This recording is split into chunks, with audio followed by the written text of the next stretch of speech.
for years, it felt like a full-blown war between the US government and the crypto industry.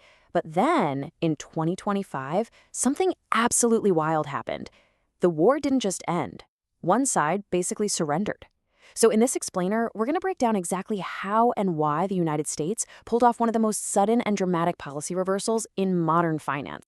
I mean, you really can't overstate the difference here.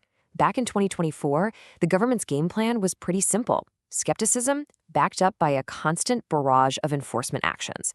Fast forward just 1 year, and that entire approach gets thrown out the window for flexibility. And look, this wasn't some gradual shift. It was a total whiplash-inducing U-turn that just about nobody saw coming. Okay, so what did this flexibility actually look like on the ground? Well, the Securities and Exchange Commission, the SEC, the main agency that was leading the charge, they basically just stood down. They started dropping enforcement actions left and right, especially those cases that were all about whether a crypto asset was an unregistered security. The new rules seemed to be, unless you're committing obvious fraud, the SEC is backing off. And the spark that lit this whole fire was a new law called the Genius Act. And this sentence right here, this is what changed everything. The act created a brand new federal framework for payment stablecoins, and it explicitly said they are not a security and not a commodity. By taking them out of those two very specific buckets, Congress completely redrew the map for crypto in the US.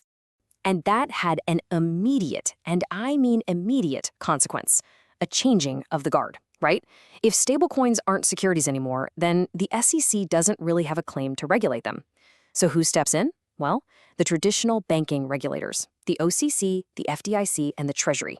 This one move yanked stablecoins out of the kind of wild west of securities law and dropped them right into the established traditional banking system. You just can't overstate how huge this was. This single move gave stablecoins a legitimacy that nothing else could have. All of a sudden, there was a legal, regulated pathway for companies to build services around them.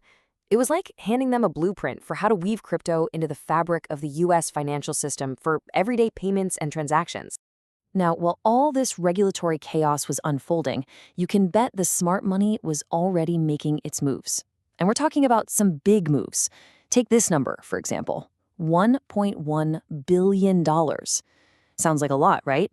So what in the world does it represent? That was the price that the payments giant Stripe paid to buy a stablecoin company called Bridge. Now, this wasn't just some random gamble.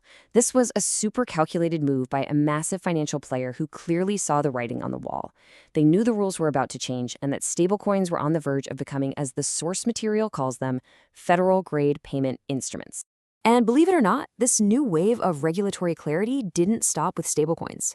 The SEC also put out new guidance that basically de-risked other big parts of the crypto market. They made it clear that staking, locking up your crypto to help run a network, doesn't automatically mean you're dealing with a security. And even crazier, they said that meme coins, if you're just buying them for entertainment, won't be treated like a stock purchase. Oh, and on top of all that, they've finally let broker-dealers hold crypto for their clients. The floodgates were really and truly open.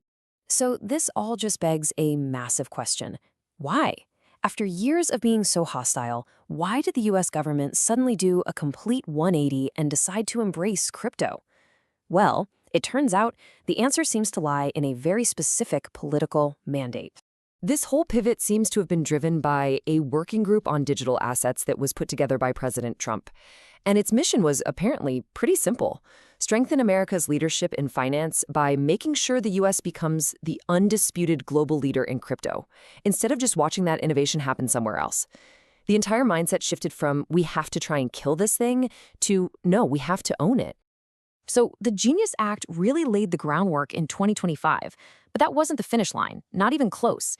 It was really the starting pistol for a much bigger race that's now being planned for 2026 and beyond.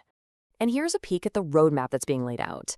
First up, pass a bill to regulate the actual crypto exchanges. Second, launch something called an innovation exemption. Think of it like a regulatory sandbox where companies can experiment with new kinds of tokenized products, with fewer rules holding them back.